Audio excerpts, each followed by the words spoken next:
আজকে বানাবো খেজুর গুড়ের ছানার পায়েস। অপূর্ব স্বাদের সুস্বাদু এই ছানার পায়েস একবার অবশ্যই বাড়িতে ট্রাই করবেন।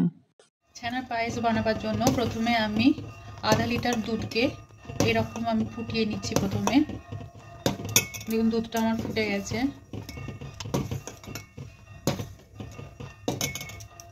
এবার আমি গ্যাসটা বন্ধ করে দিলাম।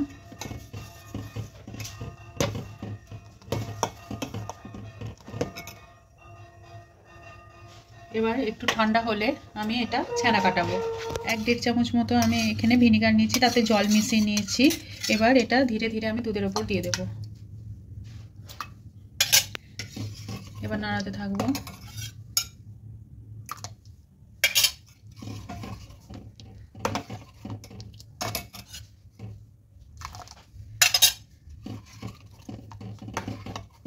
দেখুন ধীরে ধীরে দুধটা আমার কেটে ছানা পরিণত হচ্ছে।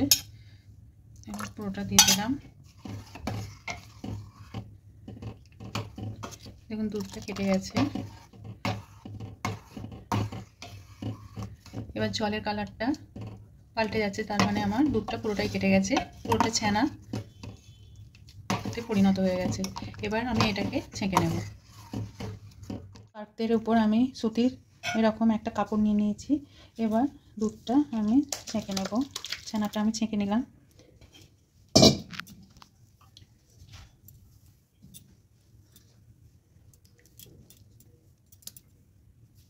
এবার ছানাটা আমি ছেঁকে নিয়েছি, জলটা আমি সরিয়ে রেখে দিয়েছি।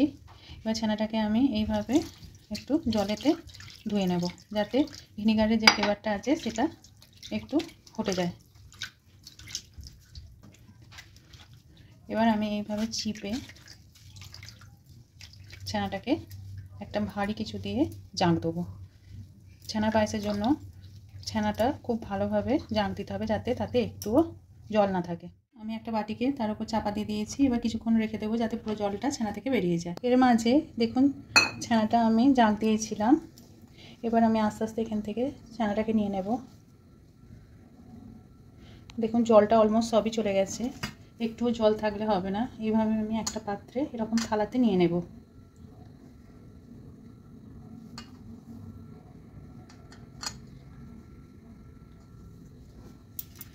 দিয়ে এইভাবে আমি ভালোভাবে এটাকে এইভাবে মাখবো, যাতে না এর মধ্যে কোনো ঢেলা থাকে। এইভাবে আমি চেপে চেপে প্রেস করে করে এইভাবে আমি ছানাটাকে ভালোভাবে মেখে নেব। এইভাবে প্রেস করে করে আমি ছানাটাকে একদম মসৃণভাবে মেখে নিয়েছি। এইভাবে মসৃণভাবে আমার মাখা হয়ে গেছে ছানাটা। এবার আমি দুধটা দেখব কতটা ফুটলো। এবার একটা পাত্রে আমি 1 লিটার দুধ ফোটাতে নিয়েছি। এইভাবে নেড়ে আমি এটা ফোটা অবধি অপেক্ষা করব।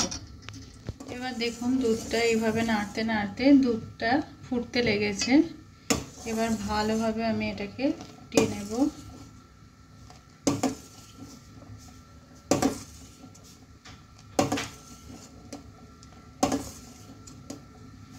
এবার আমি একটা পাত্রে কিছুটা এরকম দুধ ফুটন্ত অবস্থায় তুলে নিলাম।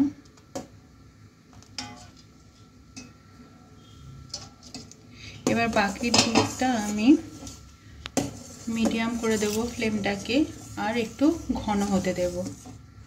আর এই দুধটাকে আমি ঠান্ডা করব, একদম ঠান্ডা করে নেব।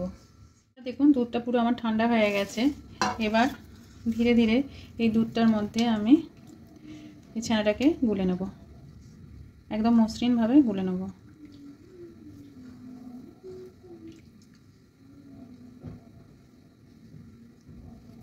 একটু একটু করে দেবো, দিয়ে ভালোভাবে গুলে নেব।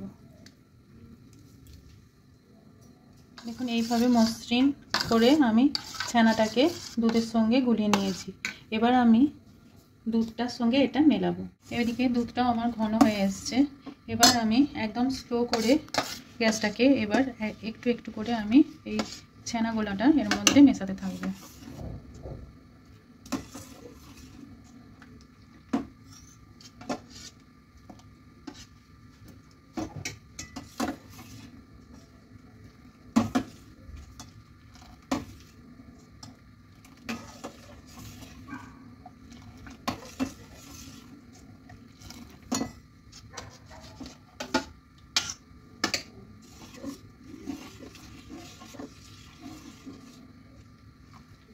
একটু করে মেশাবো আর এইভাবে নাড়তে থাকতে হবে সমানে দুধটাকে।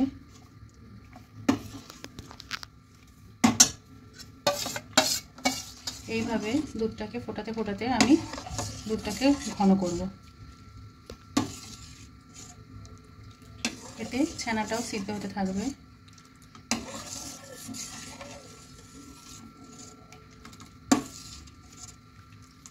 এইভাবে আমি সমানে চালাতে হবে হাতটা, যাতে না তলাটা ধরে যায়। এই দুধটাকে আমি 4-5 মিনিট ধরে ফুটিয়ে ঘন করে নেব।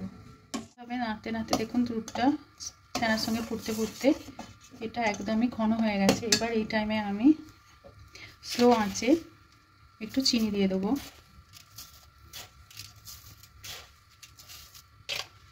দিয়ে ভালোভাবে এটাকে নাড়তে থাকবো।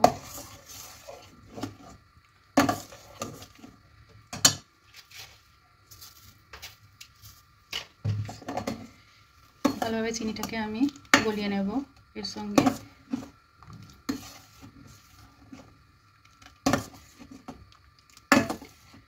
দু 3 মিনিট আমি এটার সঙ্গে চিনিটা ভালোভাবে ফুটিয়ে নেব। এবার চিনিটা গলে যাওয়ার পর কিছুক্ষণ ফোটার পর আমি এতে দিয়ে দেবো খেজুর গুড়। সেটা আমি অল্প অল্প করে দেব, অল্প অল্প করে মেশাতে থাকবো।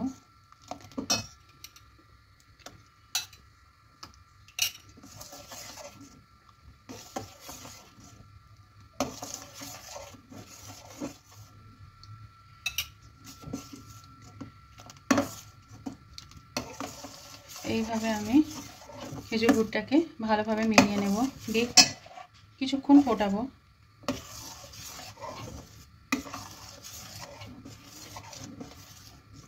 একটু ফুটে গেলেই আমি এটাকে গ্যাসটা বন্ধ করে দেবো। কিছুক্ষণ পায়েসটা খেজুর গুড়ের সঙ্গে এইভাবে আমি ফুটিয়ে নেব, দিয়ে এবার আমি গ্যাসের ফ্লেমটাকে বন্ধ করে দেব। দেখুন ছানার পায়েস আমার একদম রেডি। এবার এটাকে কিছুক্ষণ ঠান্ডা করব, ঠান্ডা করলে জমে যাবে, তখন খেতে আরও ভালো লাগবে। এবার ঠান্ডা হলে আমি এটাকে পরিবেশন করব।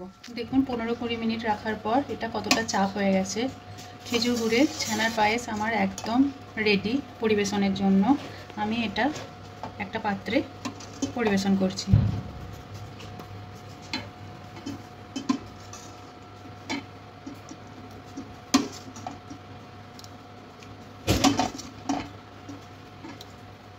এটা খেতে খুবই ইয়াম্মি হয়। দেখুন দেখতে কতটা সুন্দর হয়েছে।